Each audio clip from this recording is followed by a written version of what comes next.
El, el proyecto que tracé en Argentina no varió en una coma de lo que tenía que hacerse. No cabe la menor duda que el que está allá arriba me dictó aquella guía para actuar. Bueno, duré en Argentina un buen tiempo. De Posadas me fui a Buenos Aires, discutí el proyecto con la Universidad de La Plata, porque era obligatorio que la universidad interviniera en aquel tipo de proyecto.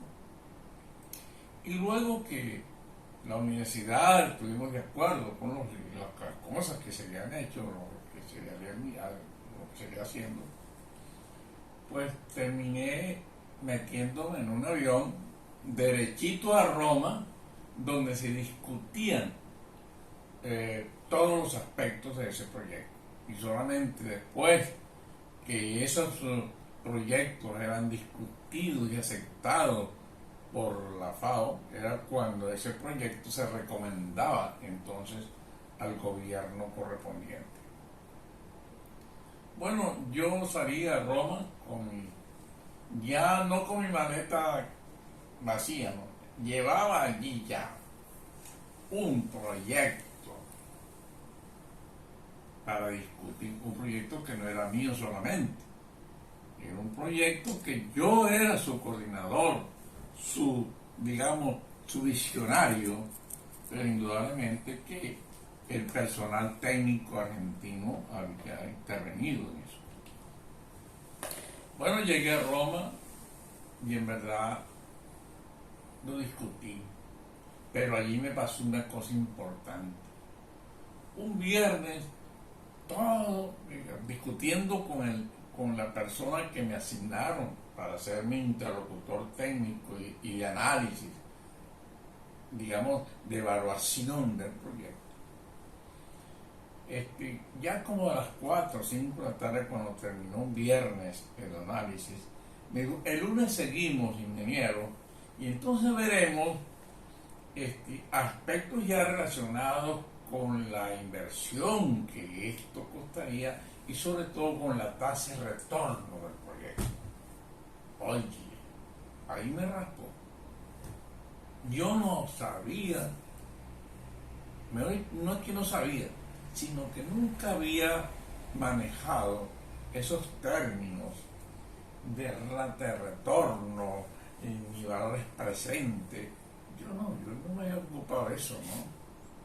Pero afortunadamente, porque Dios es muy grande, un técnico que no recuerdo si era polaco o algo así, que oyó esa paroco, entonces me dijo: no se preocupe, ingeniero, que yo entre sábado y domingo le voy a dar a usted una clase intensiva de lo que significa la tasa de retorno de un proyecto. Y así fue.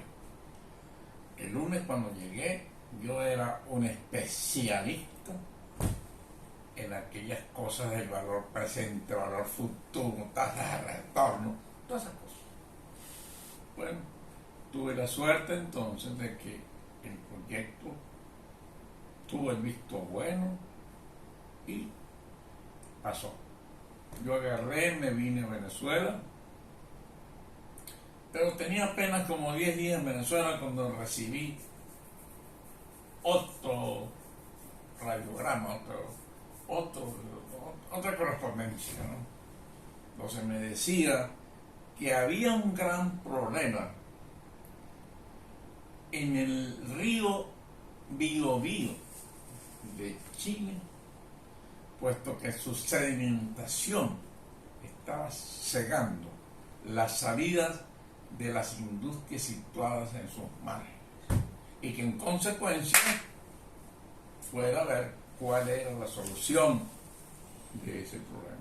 Bueno, es decir, me volví a embarcar, pero ya en este caso para Chile.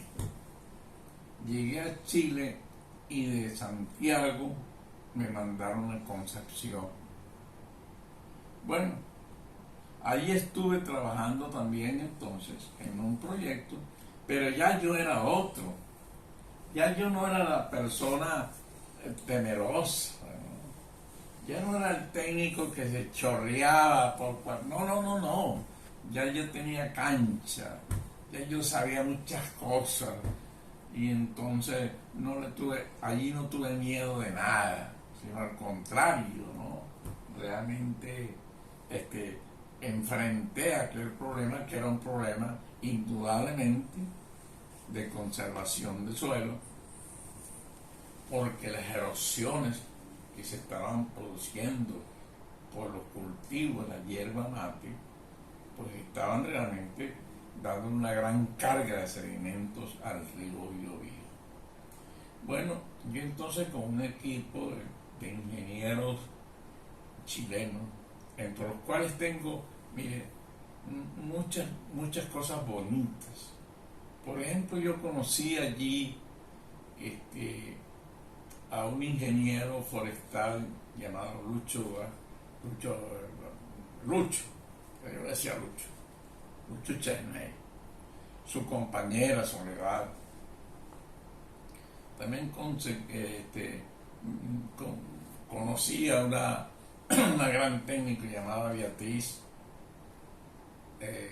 Concha, maravillosa técnica, y realmente hicimos un equipo muy bonito. De esta misión, yo saqué una experiencia interesante. Primero, porque sin conocer mucho la climatología del país, me fui y me subí a un cerro para investigar las cárcavas que yo estaba viendo allí. Y sin embargo, de pronto vi que mis compañeros salieron en carrera cerro abajo y no me dijeron nada de esto. Yo me quedé allá, al ratico se presentó una tremenda tempestad y yo tuve que quedarme dentro de la cárcava aguantando aquella tempestad. Pero sin embargo, allí determiné que había una causa más de la erosión en una cárcava. No solamente era la lluvia y el viento, sino era el resultante de la acción del viento con la lluvia, que cuando corría empezaba a erosionar las paredes de la cárcava. Eso lo descubrí yo allí. Entonces yo dije, aquí hay un tercer tipo de erosión, que no solamente es la eólica o la hídrica, sino además una fuerza resultante de la acción del viento sobre la gota de lluvia que va cayendo. Pero claro, las condiciones climáticas eran muy difíciles allá y bueno, al fin pasó la tempestad. Yo empecé a bajar el cerro, pero cuando llegué abajo, yo venía así como, no solamente agotado, sino venía así con mucho frío.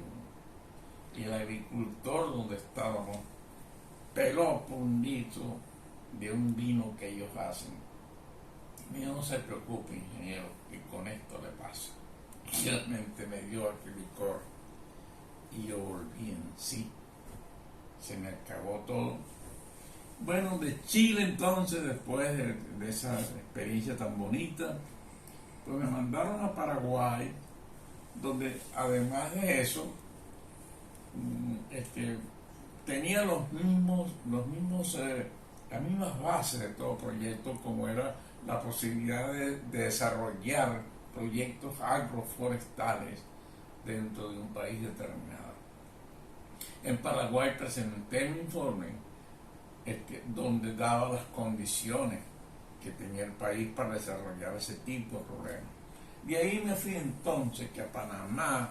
En Panamá fue interesante porque me sacaron del nudo del Darién todo desnutrido, porque justamente una de las investigaciones era en el último pueblo que tiene Panamá en el nudo del Darién, y ahí lo que se come son frijoles. Bueno, me sacaron de allá desnutrido. Cuando llegué a Panamá, pues tuvieron que hasta meterme con suero, porque realmente aquello fue muy fregado el asunto de Panamá. Después me mandaron a hacer un proyecto en la península de Osa, en Costa Rica, cuyo acceso no era sino por aire o por tierra. De allí lo único que me acuerdo es que cuando yo estaba en investigación, el ingeniero de contraparte me dice: ingeniero, ¿usted sabe dónde está sentado? Y yo: no. Usted está sentado justamente donde el pirata Drake tenía su refugio aquí en Costa Rica. De manera pues que esas son las experiencias que yo recuerdo de esta pasantía que tuve yo de consultoría. Y bueno, todas esas cosas las discutí en Roma, y luego me regresé de oficina, donde vamos a seguir hablando de ese desempeño profesional. Muchas gracias, suscríbase.